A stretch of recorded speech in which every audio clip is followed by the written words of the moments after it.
Hello and welcome to FPL Mate, your best mate for fantasy Premier League content for the 2021-22 season. My name is Dan and I promised you guys that I would make a wildcard video, a wildcard template, a video all about what I would do if I was using my wildcard right now. Now guys, I'm not using my wildcard. I do want to make this very clear. I'm not going to be using my wildcard. Personally, I would like to save mine until game week 7 because I actually quite like my team right now. But a lot of people don't like their team right now. A lot of people are finding it difficult to get in players like Cristiano Ronaldo into their team. Maybe they want to get Jota, but they've still got Simicast.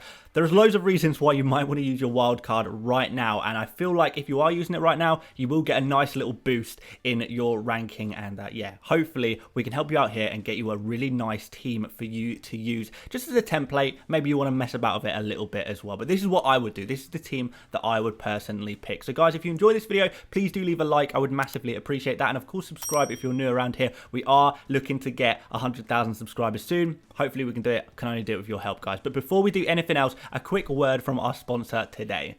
And today's sponsor is Surfshark, which is my new favourite VPN. Now, if you don't know what a VPN is, it stands for Virtual Private Network, a service that keeps your identity safe online from hackers and scammers. But not only this, Surfshark also allows you to browse the internet as if you were from a different country, as if you were in a different country right now. So if you don't have access to certain football channels, for example, and networks in your country, no problem. You can set your location to somewhere else using Surfshark, and now you can suddenly access that football. Are you getting a "this content is unavailable in your country" message? No problem. You can switch country using Surfshark. Are you on holiday? Maybe you want to access the stuff you watch at home, but maybe you can't because you're in a different country. You want to watch Match of the Day, for example, or live sports. No problem. Use Surfshark. Have you watched everything on Netflix and want to unlock all the content on USA Netflix? There's loads of stuff on there. Australian Netflix, Brazilian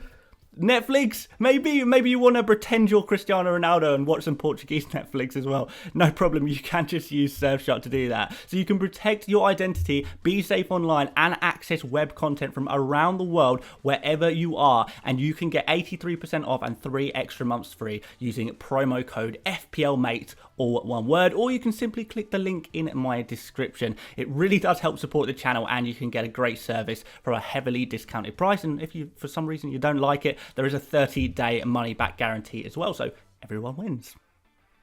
Right, we've got ourselves a pitch in front of us. I've decided to use a budget of just under 100 million because I know some of you guys will have a budget that is slightly under 100 million for your wildcard teams. Maybe you'll have a little bit more, maybe you'll have a little bit less, but maybe we can use this as a kind of a base. And if you want to improve in some areas, if you have a little bit of spare cash to spend after, then you absolutely can do that. But we're gonna go with something under 100 million just so this is accessible to all of you guys, or as many of you guys as possible. And we're gonna start off in goal, and we're gonna give you Jose Sarr, who is the Wolves goalkeeper. Wolves, as many of you guys may know, Wolves have this incredible run of fixture for a very long time. And if we're thinking about using our wildcard now, we do want to be setting up for the long haul, really. So we want a nailed-on goalkeeper, a goalkeeper who has some very good fixtures for a very good time, a very good long time, because we're not going to get another wildcard for a very long time. If we're using our wildcard now, we've got to be set for a long time. And to be fair, looking at Wolves so far, I know they haven't had exactly the results that they perhaps were looking for, but they have kept the scores very low. They've looked very good defensively. They've looked like a very good team. They've had some very difficult fixtures, but I do feel like from here on with these easier fixtures, there's going to be plenty of clean sheets for them. So it makes sense to me to go for a Jose Sarr, only 5 million. Not a lot of people will be thinking of going for him because he's not scored a lot of points so far, but he's definitely going to get some points over these coming weeks. I mean, look at these fixtures. Watford up next, then Brentford, Southampton, Newcastle. You definitely back him to get some clean sheets across these games and maybe a few save points as well. Into defence, I'm not going to surprise anyone here by going for Trent Alexander-Arnold. He is still a must-have in my opinion. I think you've got to have him, particularly over these next 3 games where I think he's going to be really strong player, in terms of getting those big points. We're going to be talking clean sheets. We're going to be talking assists, maybe even goals if he gets the odd free kick or something like that. That could be pretty insane. I just look at these 3 fixtures, and although it would be really good to get rid of Trent, because he's so much money. He is that so much money for a reason, and you just feel like there's a good 10, 12, 13 pointer amongst these. I mean, he's already had one, so we do expect him to get some more of those huge point scores that make him worth every single penny, and get those scores that are really so much better than, you know, when we talk about 7.5 million midfielders. We don't expect them to get 10 pointers very often, but with Trent Alexander-Arnold, we can say that we expect him to get it fairly often. So I do think he's going to get some good scores here, and maybe you can consider moving him on, but he is one of those players that I do think is set and forget in your team. You put him in your team, and he's just there forever, and that's what we want to do with a wildcard. Remember, we're picking players that we want to stick with, because there's not going to be opportunities to change things about like wholesale anymore after this. So we want to pick players that we're really, really confident in for the long term. And another player I'm really confident in for the long term is Antonio Rudiger. Now, we know that Chelsea's fixtures don't get really good until game week 7, but Chelsea are kind of proving already, particularly you're looking at that really difficult Liverpool game for Chelsea. They only conceded 1 goal, and it was a penalty, and you know, if you're a Chelsea fan, you'd probably call it a controversial penalty as well, to be fair. But the point is that Chelsea can keep a clean sheet against literally anyone. So when we're talking about players we want to hold on to long term, a Chelsea defender sounds really, really good right now. Obviously, we probably want to go for Reece James because he has that more attacking output, but of course he did get that red card. He's going to be banned from this next game against Aston Villa, and also Reece James does have a little bit of rotation risk attached to him as well, whereas Antonio Rudiger, looking at these Chelsea defenders, I would say that Rudiger is probably the most nailed on player of all of them. So if you're going to spend a little bit of money on a Chelsea defender, you do want them to play in every single game, those 6 points most game weeks. And I really do feel like Rudiger is going to pick up a nice 6 points as a baseline most game weeks. I know you get a little header from a corner or something like that, and suddenly you're really, really laughing and you're rolling in the points. So that is the Chelsea defender that I'm looking at right now. And finally, we're going to finish off the defense with Ben White. He's now down to 4.4 million. So the real advantage of going in for a wild card now is you can pick up a player like Ben White, who is now reduced in price, whereas a lot of people started off the season with him at 4.5. Now you can get him for 4.4 instead, which makes him look even nicer. Now, I know this is going to be controversial because a lot of people are like, Arsenal, oh my God, no way, surely not. But the fixtures are amazing for a very, very long time. Again, when we're talking about holding a player for a long time, Ben White's fixtures are so good for such a long time. And I'm not massively confident about the Arsenal attack right now. I'm sure neither of you guys. You might not be confident in the Arsenal defence either, but I do think we do have to give them another go. I personally would like to give them another go. And looking at these fixtures, you know, Norwich, Burnley and Brighton all in the next 4, and then loads of nice fixtures after that as well. There's got to be some clean sheets in there. There has to be, surely. And, you know, 4.4 million. You can't really go wrong with someone like Ben White. But of course, if you're not confident about that one, we've got players like Luke Ayling, who has some nice fixtures after game week 4. We've got players like, you know, maybe you want to go double up on the Wolves defence. You can go for Connor Cody or Semedo if you want to upgrade there. Or maybe you like Arsenal's defence, but you want to upgrade that to Kieran Tierney, for example. That's the kind of thing you do with your third defender slot there. That's what I would do. But Ben White does look really, really good value for money over the medium term for sure. So let's move on into midfield. We're going to start with Mo Salah. Again, a pretty boring pick, but you know, I think by now we just consider Salah a boring pick because he's just so good all the time. He is constantly a captain option. I mean, you look at these fixtures: Leeds, Crystal Palace, Brentford.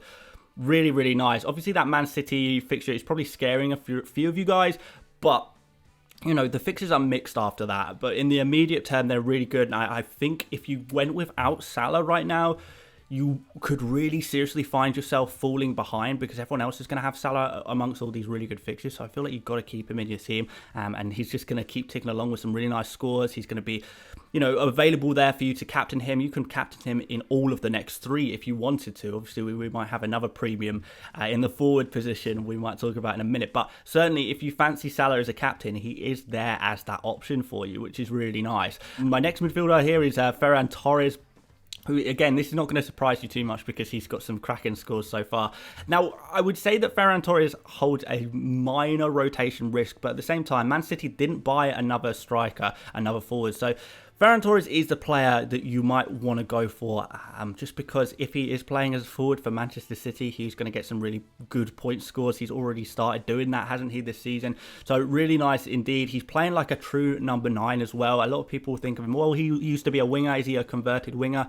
Not really. He's kind of actually a proper striker now, and I think we kind of have to accept that he is now Man City's only proper striker since Jesus is now playing on the wing. So yeah, we have if we're looking for a proper number 9, then we've got one in Ferran Torres for Man City, and he's listed as a midfielder. So you get that extra point for those goals, you get the extra point for those clean sheets. It really does seem too good to be true in many ways, and the price is amazing as well. As I record this video, he's just above the 7 million mark. So yeah, that's going to be a really good price for you guys to go for. I don't know if he's going to have a price explosion towards the deadline. I can definitely see that happening, but yeah, definitely a play that you should you should definitely be keeping a close eye on him, even if you're not going for him immediately. Maybe you prefer someone like Jota, maybe you prefer someone like Greenwood at this price, around this price roughly. But Ferran Torres, he does look like a really good player to go for, just because you know, striker for Man City, who is listed as a midfielder, looks relatively nailed on. There is obviously going to be some rotation, but that's the risk you take with Man City players. I quite like it. I certainly like it. You know, fixtures like home against Southampton looks really nice, guys. Rafinha is next. Obviously, we do have this difficult fixture against Liverpool in the immediate term, but after that, Leeds' fixtures are just so good. They're so good, and we need to get a Leeds attacker of some variety. I don't know who we're going to get, but we need to get a Leeds attacker. Now, the problem is we can't really get Bamford, because Bamford is only sort of the 4th or 5th or maybe even 6th best forward to go for right now. So we want to get involved in the Leeds attack, but we can't go for Bamford, which kind of leaves us with not many options of who we want to go for. And Rafinha is a really good price. He's a really good player. He is kind of regarded as, I guess, Leeds' second best attacking outlet for when you're looking at who's going to get the goals, who's going to get the assists. It goes Bamford first, really, but then we've got Rafinha after that. And given form, maybe you'd even put Rafinha above Bamford right now, but for 6.5 million-ish, you know, that's such a good price to get in on that Leeds attacker amongst all these amazing fixtures. I mean, you can see straight away Newcastle, West Ham, Watford, all these teams are going to concede goals, and Rafinha is likely to get a few goal contributions in and amongst those games. And finally, we're going to finish off the midfield with Adama Traore. I know he's not really got many points so far, has he? But guys, just have a little faith. Have a little faith. So Adama Traore is recording some incredible underlying stats. He's kind of, you know, we probably usually think of Jimenez as the main attacker for Wolves, but it kind of seems like Adama is getting in those better goal-scoring positions. He is taking more high-quality shots. He's, you know, if only he was slightly better at finishing, maybe he'd have a few more points already, but the signs are there. The signs are positive. Obviously, a lot of clubs have been looking at Adama Traore with the view to bring him in, like bigger clubs as well. So when we look at Wolves' amazing fixtures, and we all know by now about Wolves' amazing fixtures coming up, Traore just seems like a really nice attacker for Wolves to go for. Again, similar situation whereby we would want a Wolves attacker, but Jimenez, it's kind of difficult to squeeze him in right now. I think it is possible to squeeze him in. Definitely, I mean, I'd be more likely to put Jimenez in my team than Bamford. But still, there are 3 forwards that I prefer right now to Jimenez, and therefore, if I'm going for a Wolves attacker, I have to look elsewhere. And for, you know, 6 million is a really, really nice price. And to get someone like Adama Traore in, and hopefully he can repay that faith that a lot of us are all putting in him right now. So let's move on to those forwards. I'm sure you've all been waiting for me to slap Cristiano Ronaldo on the pitch. That was always going to happen, right, guys? I was never not going to put him in. Yes, if you're a wildcarding, there's a good chance that you're doing so in order to get this man in. And how exciting is it? Pretty exciting, right, guys? I'm so excited to see how he starts off. We've got this nice fixture against Newcastle, a nice fixture against West Ham. West Ham do concede a few goals. Aston Villa kind of looked a bit dodgy so far this season, so maybe some goals against them as well. So over the next 3 in particular, maybe even Everton. I don't think Everton have fully convinced us yet from a defensive point of view. But looking at these fixtures, looking at the quality of the player, and, you know, knowing that he's in training, he's ready to go. Well, I don't know if he's ready to go necessarily for Manchester United, but he's already training. He is going to be building his way up to, you know, get involved in the team come Saturday at home first opening game. It's so exciting to see what we can do. And Newcastle are, with all due respect, a pretty weak team right now. They're posting some really bad defensive numbers, and you can see how fragile they are when you watch them play. And a player like Cristiano Ronaldo is just gonna rip them apart like crazy. So it's really, really exciting to be able to get him into our teams immediately, and then immediately expect, or at least have the opportunity to get some really nice points in this game. So if we're going in on him early, and I'm sure a lot of you guys watching this video, you will be interested in getting him nice and early, I think we could get rewarded with going for him. But we'll move on to some other players up front, because I've spoken so much about Cristiano Ronaldo already this week. I don't really want to talk about him too much more. But we've got Dominic Calvert-Lewin here, who, aside from Ronaldo, is my favourite forward to go for right now. He is it's a player that I really want in my team that I don't really think I can get him in without using a wild card. So you guys who are on a wild card, you've got a bit of an advantage over me in the sense that you can go for Calvert-Lewin right now, and I can't. We've got a player who is on penalties now, is posting some of the best, attacking numbers in the Premier League right now as well. We spoke about him a little bit on my buy, sell, keep, avoid video a couple of days ago. You might have seen that already, where I said you should definitely be keeping Calvert-Lewin in your team if you have him. He's one of the most popular players bought by the experts. You would have seen in my 100 experts videos, and all of this is for a really good reason. He is, the underlying numbers are amazing. He's scored in every goal in every game so far this season.